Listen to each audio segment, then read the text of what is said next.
y miembro del comité científico de las jornadas de nuevas tecnologías. Y nada, vamos a dar paso ya a los primeros casos. Sí, el primer caso es consulta vía web del Servicio Murciano de Salud y el riesgo cardiovascular.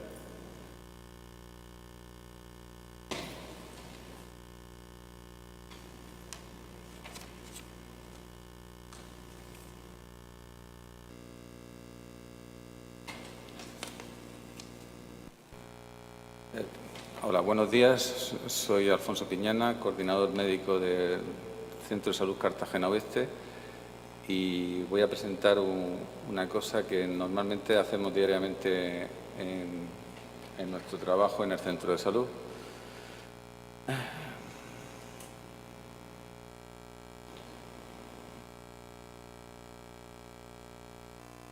Bien, el Servicio Murciano de Salud ofrece un servicio de correo electrónico para consultas vía web, y es que es una consulta que aparece reflejada y citada en el programa OMI-AP de nuestras propias consultas. Esto fue una cosa que se empezó con una web particular aparte y se ofertó al Servicio Murciano de Salud. Le dieron una CESI en los premios de nuevas tecnologías que se celebraron en Murcia, y conseguimos de que tengamos una consulta propiamente virtual en nuestro quehacer diario. De hecho, no es que el paciente nos manda un correo electrónico, sino que el paciente entra al portal del usuario, hace su consulta y nos aparece, como ahí se ve, en nuestra hoja de OMI, consulta correo. O sea,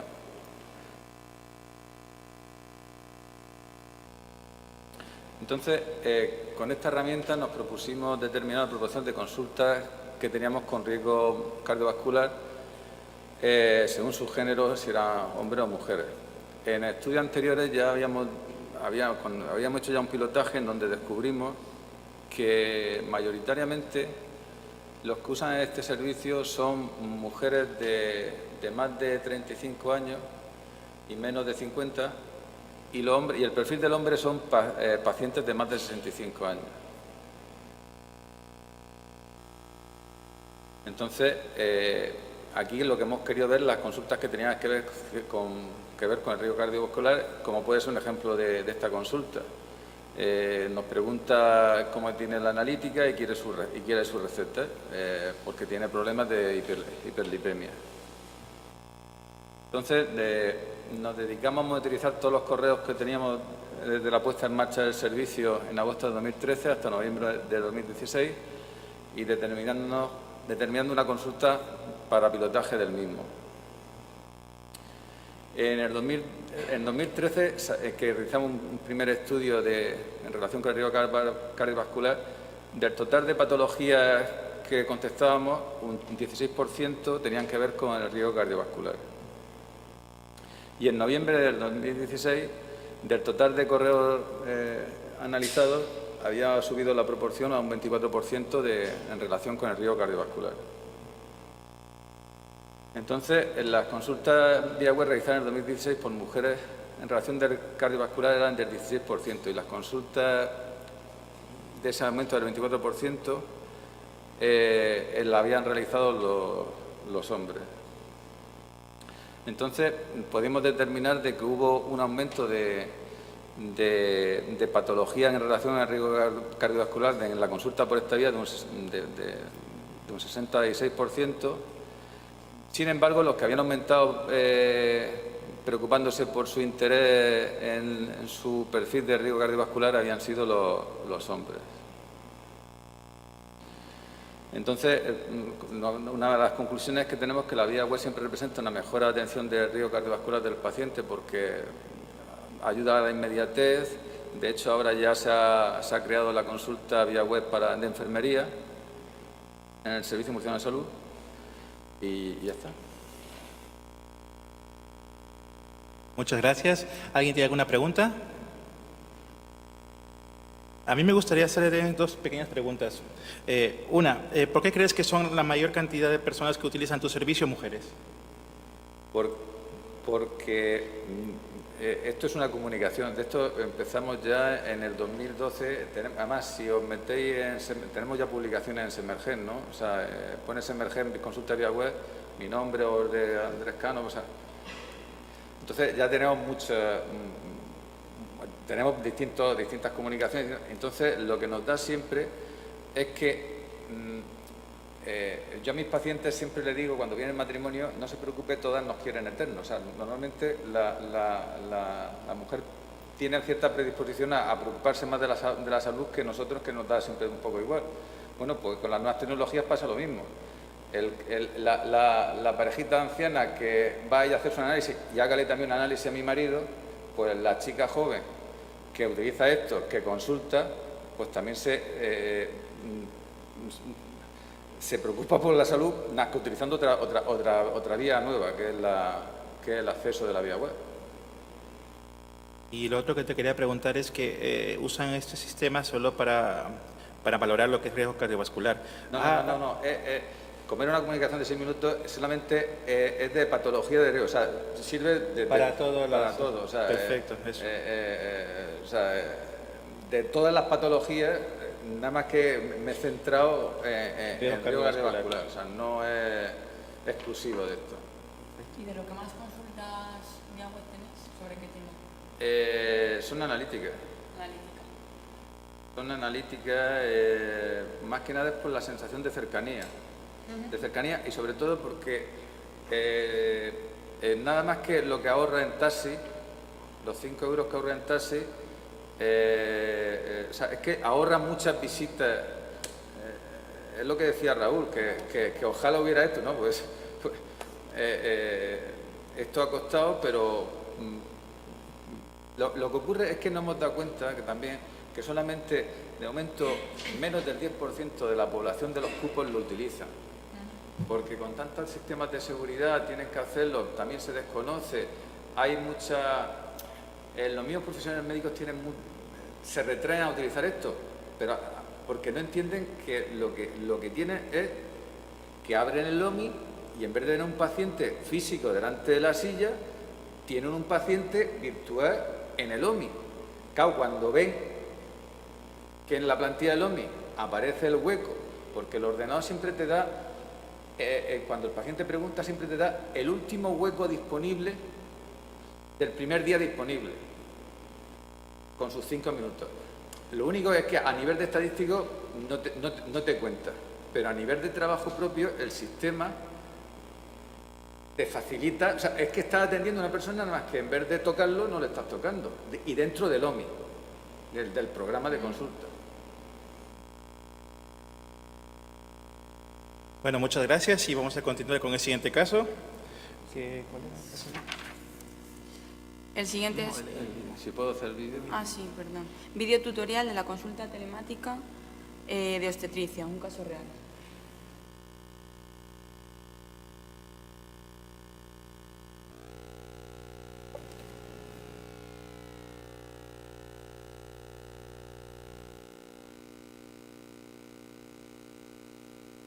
El vídeo se trata de que nos acaban de poner la teleobstetricia, o sea, la consulta por el Selene de cómo se utiliza el sistema. Y claro, como hay sustitutos, hay gente nueva, gente que no puede ir, pues se nos ocurrió, en vez de pasar los PowerPoint uno por uno, pues hacer un sistema de que en cualquier momento uno que llega nuevo se pone el vídeo y se entera un poco de cómo va la cosa. Se supone que esto se tendría que oírse, pero vamos, pero no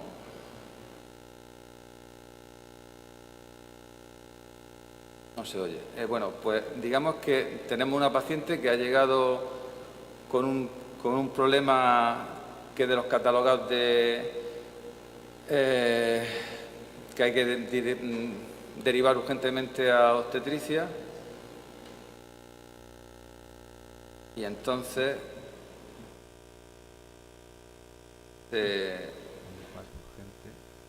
abre el Selene. Hormonas en el primer trimestre del embarazo y que necesitamos una consulta urgente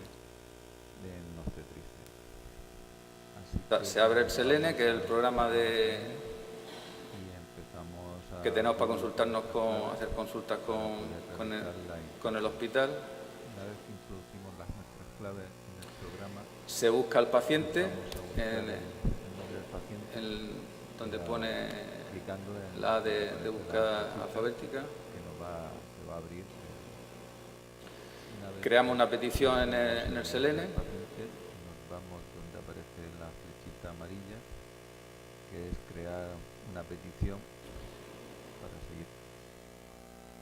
Una vez que Entonces, creamos la como petición, queremos ir a obstetricia, aparece vamos a obstetricia. los tipos de peticiones que Era una podemos paciente que habíamos recibido un laboratorio urgente que tenía aumento de la TSH. que es donde vamos a volver a clicar en el- Elegimos nos salen dos carpetas, la interconsulta de obstetricia. la interconsulta de AP de obstetricia, como aparece con la flecha amarilla. Vamos a la otra ventana para marcar la otra En el otro interconsulta. apartado, la interconsulta de obstetricia, porque tenemos que, para generar la Y consulta, donde aparece el bolígrafo es donde creamos la donde petición. aparece el bolígrafo, que aparece en generar formulario, y en diagnóstico de sospecha escribir el diagnóstico que tenemos de sospecha, propiamente dicho. Como se observa en la casilla que marca la flecha amarilla, es donde se pone el... Que era tipo lo de- que había dicho antes, aumento de la tirotropina. Todo esto sin necesidad de que estuviera la paciente delante. Se había hecho una analítica y habíamos recibido la información. Se crea la petición con todos los datos que nos La piden petición, los de obstetricia. simplemente empezamos a rellenar los ítems que nos pide el programa en Se relación va rellenando con de la paciente, todas las cosas este para caso, que podamos seguir. obstétrico, en fin, lo que nos está pidiendo el programa, No se ve. lo rellenamos y al final de todos los datos tenemos que pinchar donde aparece la flecha roja para imprimir el resguardo de lo que hemos hecho. Que se pone para imprimir.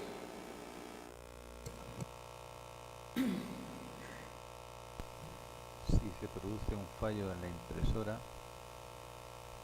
se vuelve a la página de entrada del SELENE y se vuelve a pinchar la impresora. Lo que quería decir en el audio, que no se oye bien, es que si no funciona la primera vez la impresora, le damos otra vez, elegimos el suceso y lo volvemos a imprimir y se lo damos como justificante a la paciente. contestación del especialista, si no llama a la paciente clicando en la interrogación del programa. Luego, lo que nos puede contestar obstetricia, se contesta pinchando, clicando en el bocadillo de interrogante, por si nos quiere contestar algo, por si no cita a la paciente. En caso de no haber llamado a la paciente dentro de un periodo limitado de tiempo.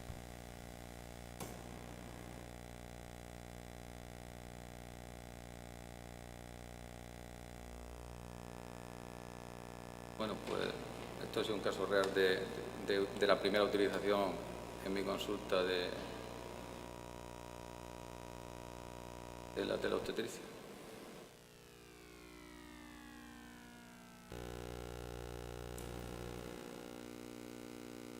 Muy bien, muchas gracias. ¿Alguna pregunta? Siento lo del audio. Nada, lo has explicado bien. A mí me gustaría saber, ¿esta es el primer contacto que tienes con o has tenido más? No, tenemos telecardiología, o sea, que va empezando. Entonces, este fue el primer caso para probar teleobstetricia, que coincidiendo con que venían las jornadas, hablando con otros compañeros y sobre todo haciendo algo para cuando llega el verano para el sustituto, porque que sepa cómo se hace, porque cada sistema, como se está implantando nuevo en el SELENE, cada servicio nos hace una hoja distinta. Entonces, se nos ocurrió, digo, bueno, aprovecho la jornada, se monta el vídeo y con los auriculares si se oye, cualquier persona, en vez de explicarlo uno 10 veces a todo el mundo, oye, métete en el vídeo, mira dónde va y se hace. ¿Y el tiempo medio de respuesta por parte de los servicios? A esta señora, yo siempre le digo lo siguiente a los pacientes, cuando lo imprimo, que es como un justificante que lo hago, mire usted, si en 10 días no le ha contestado, venga a mí y habla, porque entonces siempre llama antes de 10 días, y si no han llamado, yo me meto en el interrogante y me contesta. Una pregunta que me queda es, ¿este video cómo lo difunden? ¿Vía online, con USB? No, esto de momento lo tenemos en el centro de salud. Para ir enseñándolo, se le hemos pasado a la dirección médica, a la subdirección médica, y si lo quieren utilizar, pues lo utilizan, y si no, o sea, si es que esto es algo tan... fue, lo del vídeo, aquí aprobar lo del vídeo fue, me parece que fue en febrero o marzo, y esto no lo pusieron a las 3 semanas, y a las 2 semanas me viene un FA urgente con la de TSH, que ya no, por vía urgente ya no se puede utilizar papel, ya hay que utilizar esto, pues la oportunidad para ir cogiendo los pantallazos, hablar con los compañeros, porque cuando nos pusieron telecardio, vi que el coordinador que teníamos antes se pasaba todo el día explicándolo. Claro, él se lo aprendía bien. Claro. Pero yo, es que ahora soy el nuevo coordinador, digo yo no estoy para repetir 10 veces al día lo mismo para todo el que llega, se lo monto y toma, míralo.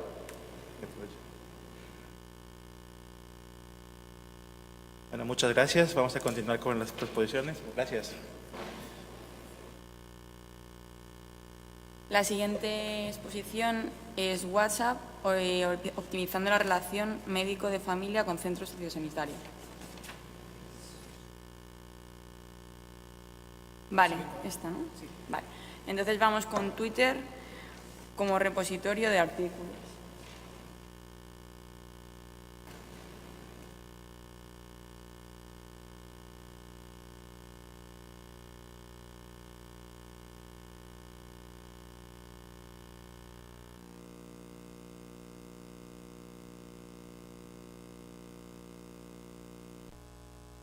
Bueno, mi nombre es Miguel Ángel María, soy médico rural aquí en Madrid, en Perales de Tajuña, y quería contar mi experiencia personal con determinadas cosas, porque bueno, nosotros trabajamos también con telemedicina y demás, pero bueno, esto son cosas más del uso del día a día y también que cuentan un poco con la experiencia que hemos ido acumulando a lo largo de los años con distintos tipos de formatos para la docencia. Lo primero que quería contar es un poco que, pues bueno, que la red social Twitter es una red pública que de momento está muy poquito permeabilizada por los anuncios y que en general la mayoría de los perfiles son públicos, con lo cual nos permite pues, que todavía tenga la pureza esta de que no se pongan muchas cosas que no debieran de verse y al contrario, que haya casi todo está en abierto. La mayoría de los fines en medicina suelen ser informativos. También se suelen generar debates, también la industria farmacéutica ha empezado a entrar de distintas maneras, sponsorizando determinado tipo de cuentas.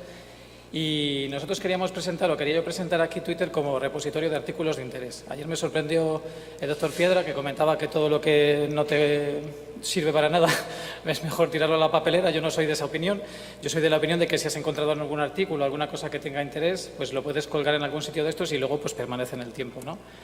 La idea original no fue precisamente utilizar la cuenta Twitter, sino fue utilizar un blog. En el año 2010 creo la cuenta Evidencias de MFIC, como suena así, vamos, como está escrito aquí, para apoyar a un blog docente que teníamos que estaba haciendo un poquito pluf, aquí en el Centro de Salud de Torrejón de Ardoz, en el Centro de Salud Los Frenos. El blog lo habíamos creado en el 2008, fue un blog pionero, de hecho salió bastantes comunicaciones y estaba hecho pues, para colgar las sesiones de docencia, para colgar los artículos de interés, como apoyo para la docencia y demás. Lo único, pues como siempre, el blog es un trabajo personal muy grande, la experiencia que cuando se comparte el blog y tiene que actualizar las varias personas es un rollo, casi todo el mundo que ha pasado por esto lo conoce. Sin embargo, tiene una ventaja sobre todo que el material está ordenado, si le pones etiquetas también, entonces bueno, pues no deja de ser un sitio donde poder almacenar material y está muy bien. Este era el blog Y esta es la última entrada, como pone, del 18 de marzo del 2008. Esta es una comunicación, precisamente en el año 2008, en el Congreso de la Madrileña de Familia, y aquí hablábamos precisamente pues, del inicio de la web 2.0, de que daba un poquito de miedo, había mucho miedo con el tema de qué se podía publicar en un blog, había un vacío legal que sigue habiendo en parte con qué tipo de información se podía publicar, sobre todo información de los pacientes y demás. Y bueno, pues ahí en ese limbo generamos un debate muy interesante, pero el problema es que la respuesta del blog fue una respuesta pues, muy baja.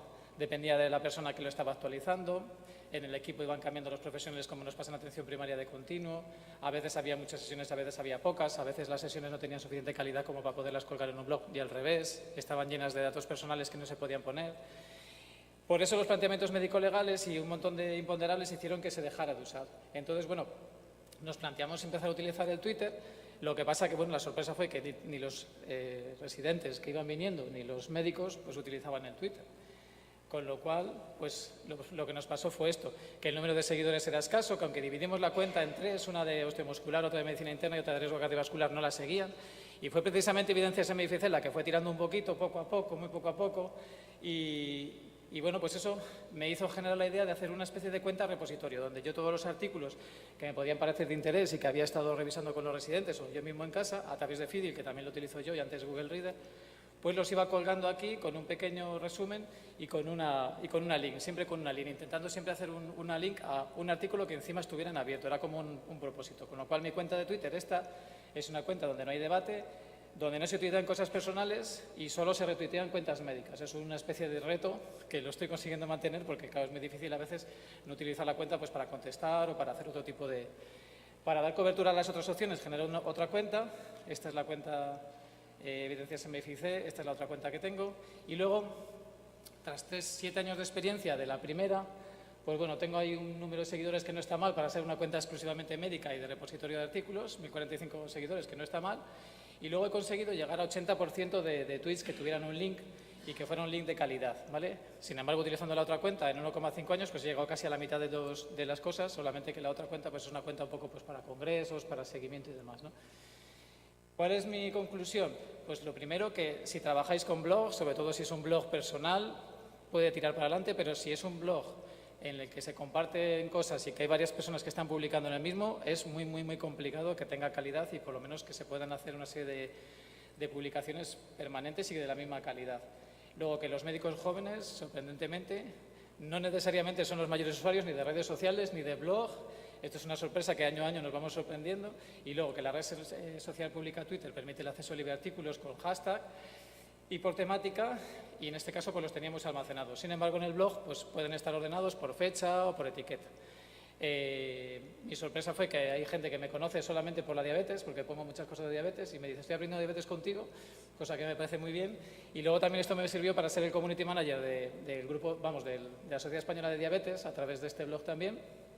Y bueno, pues que me parece bastante interesante que si, siguiendo un poco el hilo del doctor Piedra de ayer, pues que si realmente tienes artículos que te han gustado y que puedes aparecer en un sitio, pues bueno, se pueden almacenar en este sitio, que tienen un acceso público de momento y que mi experiencia es que Twitter se abre en cualquier sitio de cualquier parte del mundo con poco que tengas de cobertura. Muchas gracias. Muchas gracias por tu participación, muy interesante. ¿Alguien tiene alguna pregunta? A mí me surgían dos preguntas. Los artículos que colocabas, dijiste que todos eran en abierto. Sí, procuro. Vale. Y lo otro era, ¿por qué crees tú que había tan poca cantidad de personas, colegas, compañeros, residentes, que tuvieran Twitter? Pues es una cosa curiosa, pero realmente la gente empieza en el Twitter, esto lo hemos estudiado ya a través de SED y en la SELELA, y es curioso porque la gente empieza, abre una cuenta, siempre motivada por algún curso que se da de redes sociales y demás, luego cuelga 3 o 4 cosas y luego lo que hace es seguir. O sea, la gente sigue, pero nunca genera información. El tema de Twitter es que es curioso porque realmente seguidores hay miles, de hecho si tú colocas una información da la vuelta al mundo y sin embargo pones encuestas, por ejemplo, que hemos utilizado también las encuestas para otras cosas y a lo mejor te la ven 1000 personas y solo votan 3 o 4 o 5 y la han visto y han entrado. Yo creo que tener Twitter tienen, lo que pasa que no lo usan y mucho menos publican y mucho menos todavía sigue habiendo ese miedo a retuitear, ese miedo a comentar, el miedo al debate. Al fin y al cabo Twitter es hoy se publica y mañana ha desaparecido. Yo creo que es la red más en donde va pasando más el tiempo y se va llevando todo.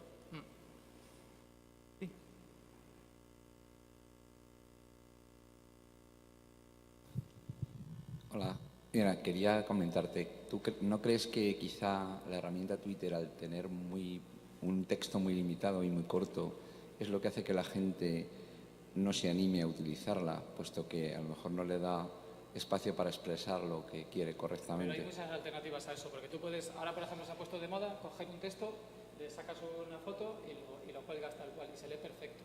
Entonces, si tú quieres poner un texto, lo puedes linkear de hecho, la foto es lo primero que mucha gente ve. Eso también hay un experimento que es cuando tú pones un Twitter y sale la foto es la que clica la gente, pensando que ahí está el link. En realidad el link está arriba, pero en la foto muchas veces hay texto. Y se ha puesto de moda poner texto y puedes poner todo lo que quieras, claro, todo depende de tú, de si llevas gafas o no. Pero vamos, a ver, 150 palabras, 150 caracteres es poco, pero para poner lo fundamental está muy bien. De hecho, pues ahora los twitters de calidad en teoría es muy poquito texto, mucho hashtag, un muñequito, dos muñequitos y tener abajo una fotografía o algo que te atraiga. Si no, no estás en Twitter. Sí. Muy bien.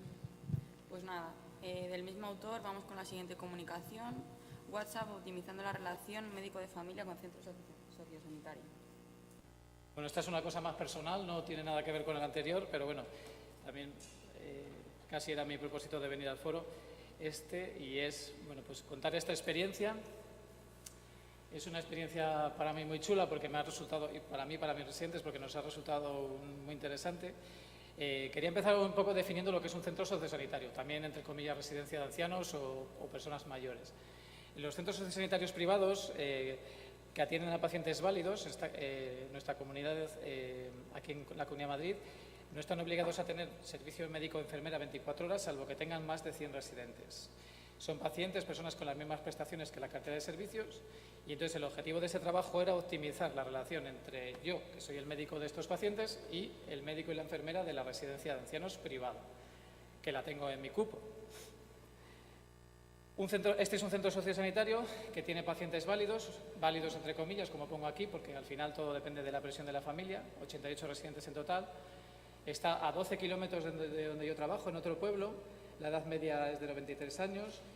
Y el centro tiene una médico que, bueno, podría ser incluso propia del centro, que tiene 69 años y que atiende urgencias, demanda y burocracia, pues más o menos 3 horas, de 10 a 1, de lunes a viernes y los fines de semana. Y luego hay enfermeras en 2 turnos.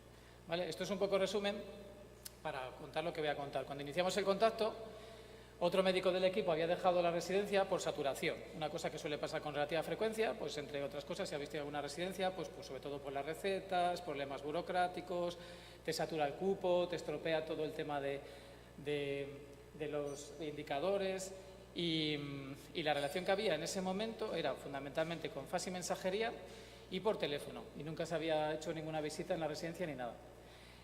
El fax y la mensajería eran pues para intercambio de recetas, petición de material, para la petición de los pañales, partes de interconsulta, y el teléfono era para todo lo demás. Problema con el teléfono, pues que las interrupciones son súper frecuentes y que a veces te llamaban por teléfono, estabas en el centro, bueno, pues... Entonces yo cogí esta residencia, le di la vuelta y bueno, pues mantuvimos el fax y la mensajería para todo lo que sería confidencial y para los documentos más importantes, la vía telefónica también, según el tiempo, y luego hacemos una visita con el residente cada 15 días, en que hacemos una especie como de geriatra, hacemos una revisión de todos los casos que hay, problemas burocráticos y demás. Y bueno, el objeto de esta comunicación es el último, que era crear una vía extraordinaria, dado que estábamos a 12 kilómetros y no podía yo estar yendo y viniendo, ni estar continuamente pendiente del teléfono y demás, con WhatsApp. ¿Por qué con WhatsApp? Pues porque a mí me parecía que era un método que podía permitir que te llegara algún tipo de información, pero no tener por qué contestar sobre la marcha y que era imposible, o salvo que lo borraras intencionadamente, de que se te pasara.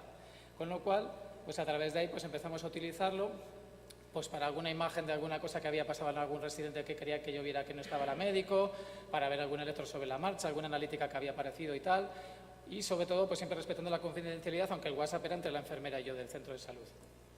El número de consultas más o menos diarias de entre 3 y 5, Hemos llegado a hacer cosas pues, desde mandarme qué tipo de recetas teníamos que hacer, también tenemos la receta electrónica pues, para hacer alguna receta electrónica, alguna analítica de sangre y orina urgente, informes de alta del hospital que no se entendían, informes de especialistas, imágenes, la glucemia, el sintrón, tensión y otras cosas que podía ser. Aquí tenemos un caso que no sé muy bien, la señora de arriba tenía una celulitis, esa es cuando le salió, pues es que tiene la cara hinchada y no sé qué, no sé cuántos, pues mándame una foto, porque es claro, yo así no puedo.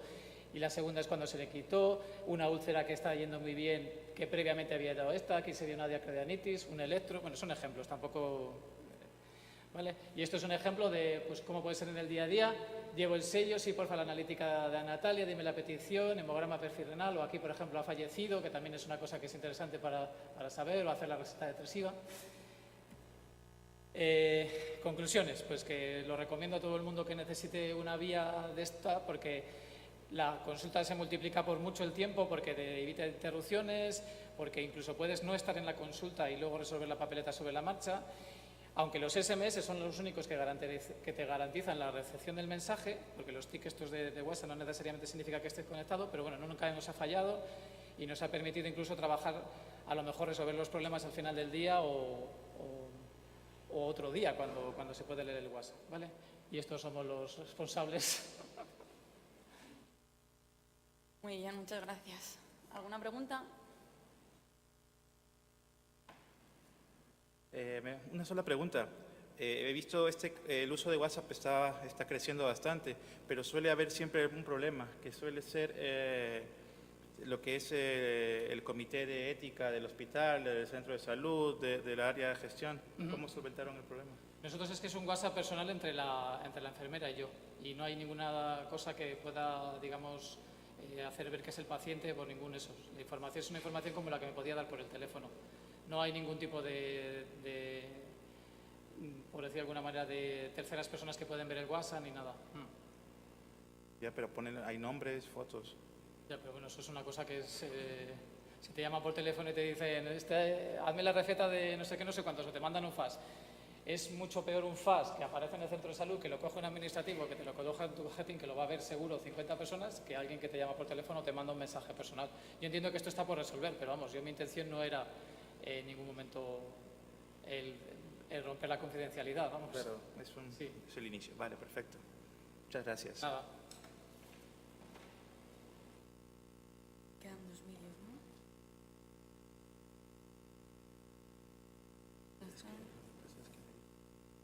De repente no nos daban, pero es que ambos son de Rosa y Rosa la veo ahí.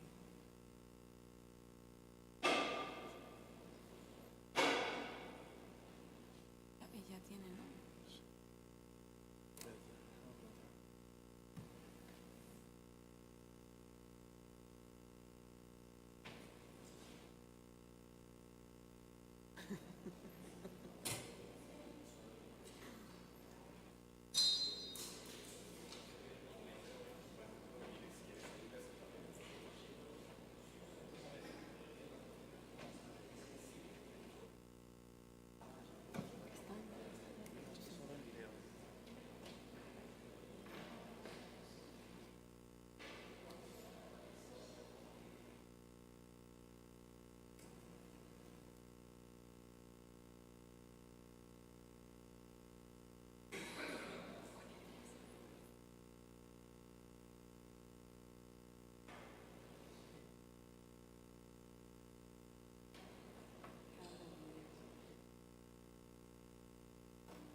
Bueno, continuando con los casos, vamos a presentar la parte de lo que vienen a ser los casos clínicos por exposición con vídeos y damos paso ahora a nuestra compañera Rosa, que nos va a apoyar un poco en la parte de los dos casos. Hola, soy Rosa Mateos, médico de familia y coordinadora del proyecto Sexucablo en Vitoria-Gasteiz, Servicio Vasco de Salud. Y bueno, os vamos a presentar 2 vídeos donde hablan de las 2 herramientas de formación online que estamos iniciándonos. Una app que está en desarrollo, Participa, y luego, no sé si se me oye bien, y luego el proyecto Vídeo Herramienta Online. Es un poco atrevido estas dos cosas, pero bueno, cada vez desde el año 2014 estamos contentos de iniciarnos en estas herramientas de comunicación digital, sobre todo porque en los últimos tiempos no solamente los profesionales sociosanitarios estamos en el grupo de trabajo, sino que hay usuarios externos y usuarias de todas las ramas informáticos, de trabajo social, que elaboran y desarrollan criterios de evaluación y desarrollo de las herramientas que os vamos a presentar.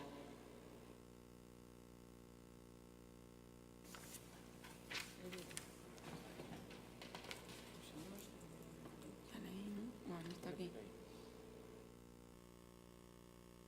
El vídeo es este, ¿no?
Muchas gracias.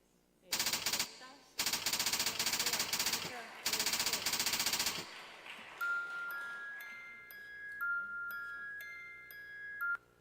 Doble no, que si no, el sonido me da. ¿Alguna pregunta? Hola.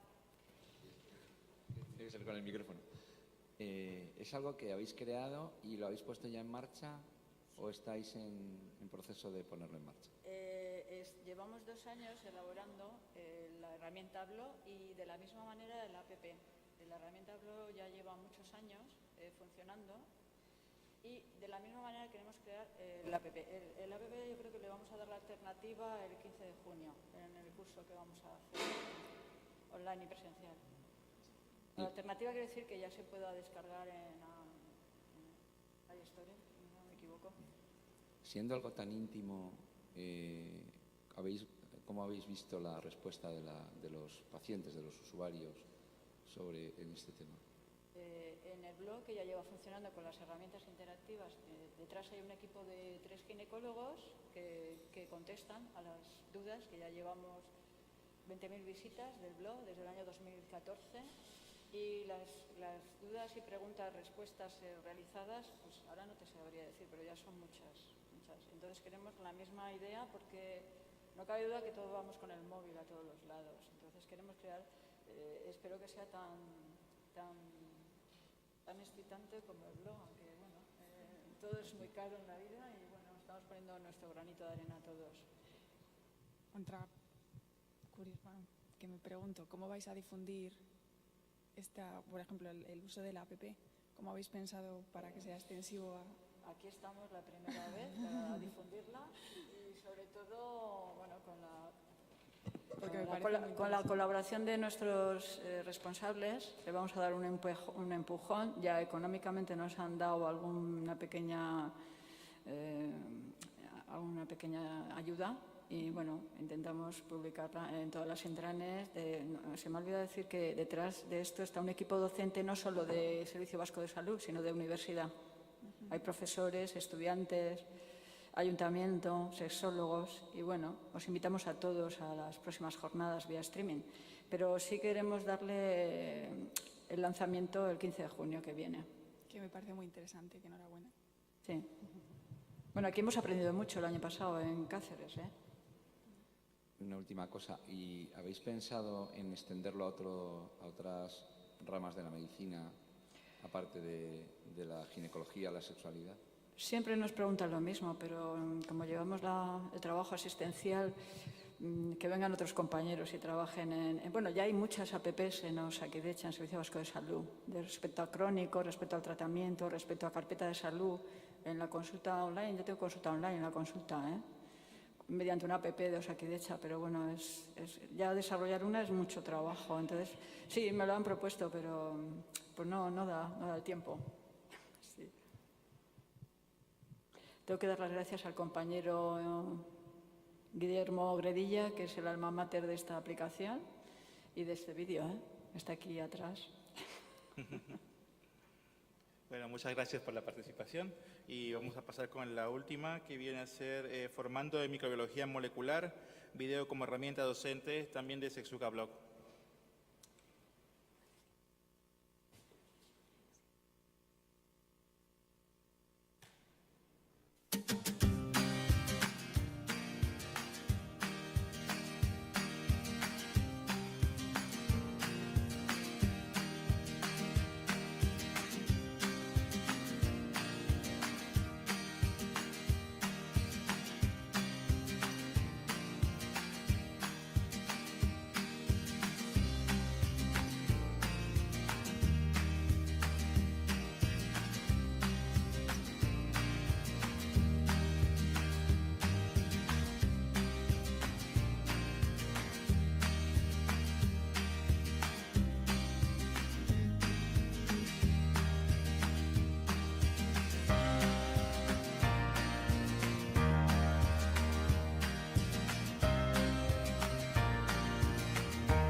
Está en este momento clasificando los diferentes tipos de muestras para distribuir a las diferentes secciones de la variedad de microbiología.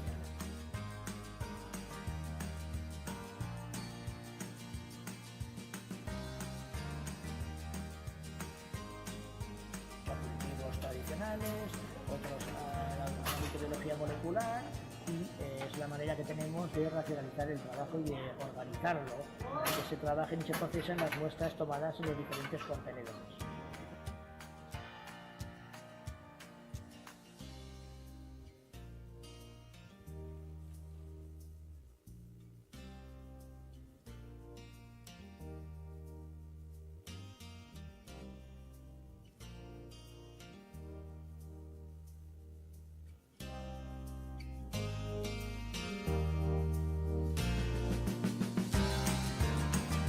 Pues el Maditop es una técnica novedosa en la que se diagnostican o se da nombre a los microorganismos a base de la destrucción con un rayo de alta energía sobre los microorganismos que han crecido en un cultivo, ¿no?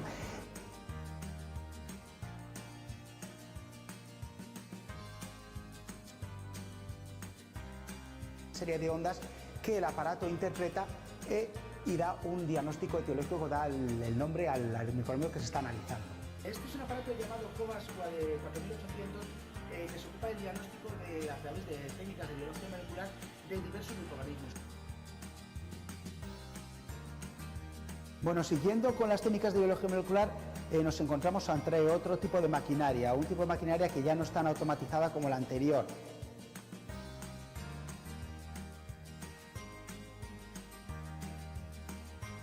Es una PCR que luego hacen el trabajo hasta el final del proceso, ¿no? Específicamente, unos detectores.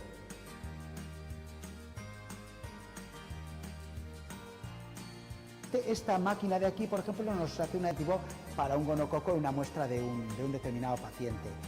La ventaja de nos ofrece este tipo de técnicas de manera simultánea como los otros aparatos de manera automatizada, y también que permiten un abanico más amplio de detección de microorganismos por muestra.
Bueno, muchas gracias, Rosa. Por cuestiones de tiempo solo tenemos una pregunta más, si alguien la tiene. No, pues muchas gracias y damos por concluido la parte de los casos clínicos.